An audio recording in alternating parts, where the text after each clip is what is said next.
similar fashion, we hope that these new mannequins can be used to enhance the patient safety skills of people inside and outside our hospital. The old school teaching was see one, do one, teach one. Not always the best because our subjects were living patients. Our airline carriers, NASCAR crews, trauma teams all practice to be ready for emergencies. In similar fashion, we hope that these new mannequins can be used to enhance the patient safety skills of people inside and outside our hospital.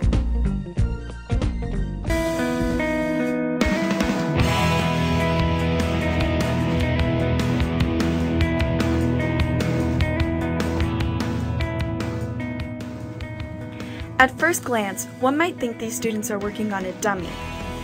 But, in actuality, these high-tech simulators aren't dummies at all. Representing the latest trend in medical education, these robot patients are capable of simulating just about anything you can think of and can respond to any treatments they are given, both the good and the bad.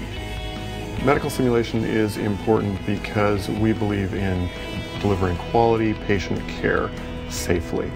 And the mantra in medicine in the past has been that you see one first, you do one, and then you teach one. So that would mean that a student would come in and would see somebody perform a procedure such as a central line. The next time around they would actually do it and be the primary person doing the procedure, and then immediately following that they're supposed to be teaching somebody further down the ladder to do that procedure itself. This is obviously not ideal for the patient, and so we provide the opportunity.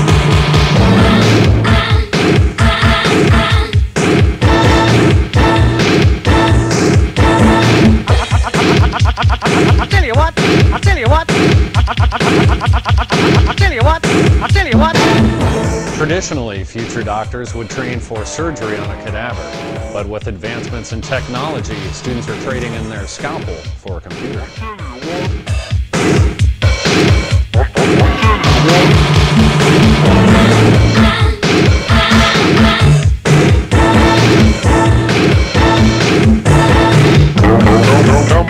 Come on, baby. Come on, baby. Come on, baby. Virtual technology allows scientists to get inside the human body.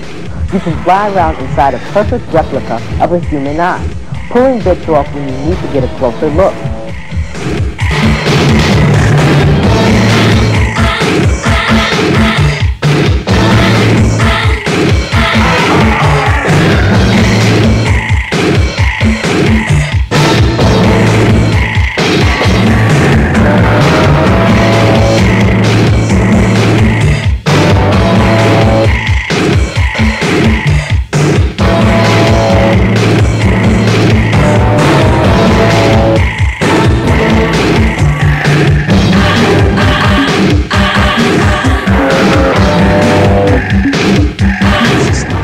Of simulation and simulating surgery. And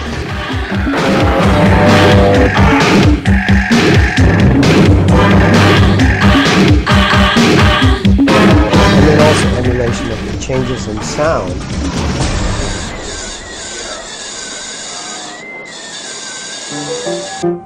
Are you my doctor?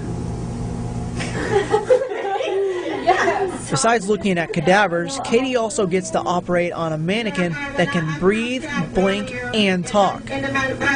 Now that may look like a mirror behind Katie, but it's actually one-sided, meaning Dr. Mary Hill can see and interact with the students as the dummy, but the students can't see her. And I'll be able to control the patient based on what they do. I'll be able to answer questions and ask them questions and be able to respond to them just as a human patient would.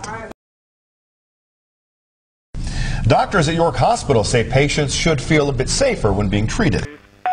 Please press 1 to continue on this journey. Story on the way. These doctors at York Hospital's new medical simulation center are practicing real scenarios. Liz, looks like we're back in sinus. Have a pulse? But their patients are plastic.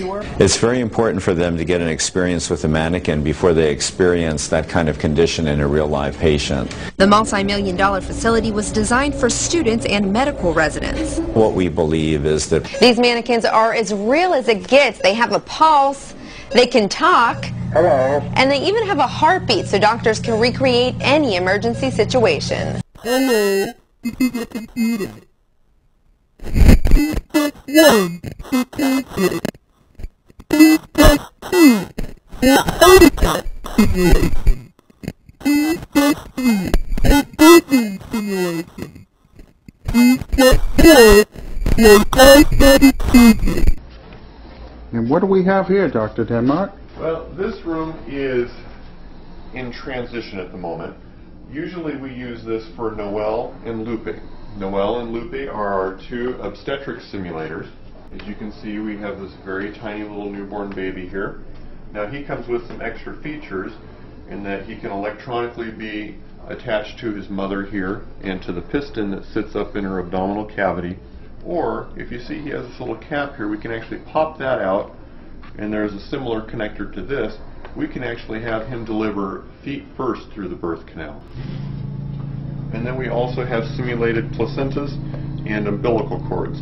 Now, we had talked about doing our best to recreate the clinical environment. We really want the learner to come in here and to feel like they are in an area where they would be providing care for their particular patient. And so we've done what we can with our limited resources. Okay, if we were in a situation like this and you presented an emergency where the baby's heart stopped beating, would you have the equipment in this simulation room where you could restart that baby simulation heart? Mm-hmm. Now this is actually one of our more expensive simulators. He's not a very attractive looking fellow at all. Mm-hmm. But some of the features that he has, some of them have to do with physiology and his programming that's not easily demonstrated. But if you can just touch his skin here, Bob, you can feel that he has a much more pliable feel. It's softer. Oh, that's unbelievable. That's like real skin. You're not going to confuse it with real skin, but it's certainly much more than, say, Noel, who's over here, who's more of a hard plastic, almost a Barbie doll-like feel. Oh, yeah. What a difference. Wow, that is amazing. All of those simulations in that one unit.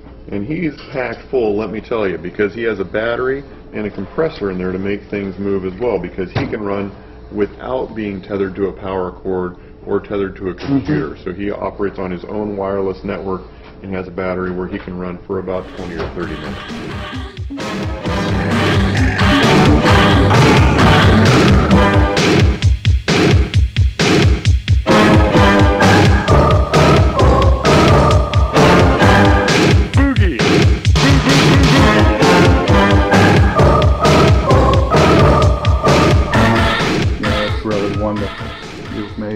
Tremendous amount of progress. Yeah. And I can take you over here and zoom out and there it is, a complete simulation, bumper to bumper. Bumper to bumper. Okay, I'm going to take a peek back in the next room here.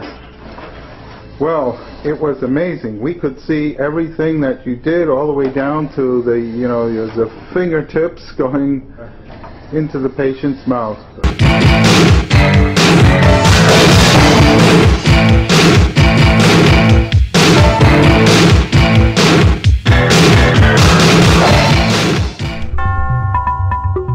Science Central. I was on fire. I couldn't see to unbuckle my seatbelt or open the door.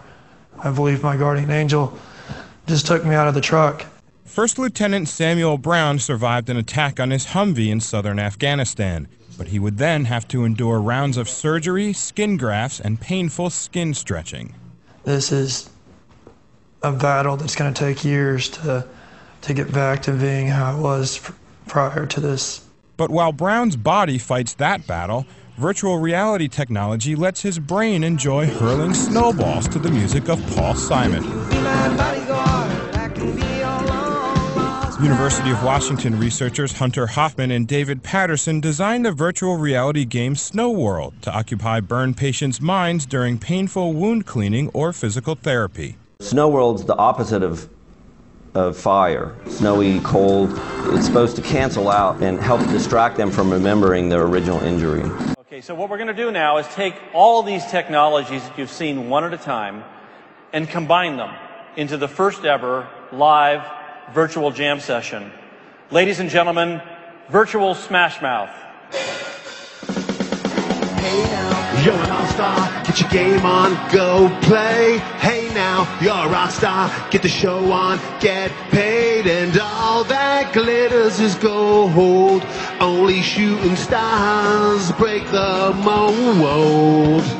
It's a cool place and they say it gets colder. You're bundled up now, wait till you get older. But the meteor men beg to differ, judging by the hole in the satellite picture. The ice we skate, getting pretty thin. The water's getting warm, so you might as well swim. My world's on fire, how about yours? That's the way I like it and I'll never get bored. Hey now, you're an all-star, get your game on, go play. Hey now, you're a rock star, get the show on, get paid. And all that glitters is gold, only shooting stars break the mold. And all that glitters is gold, only shooting stars break the mold. Yeah. Thank you, guys.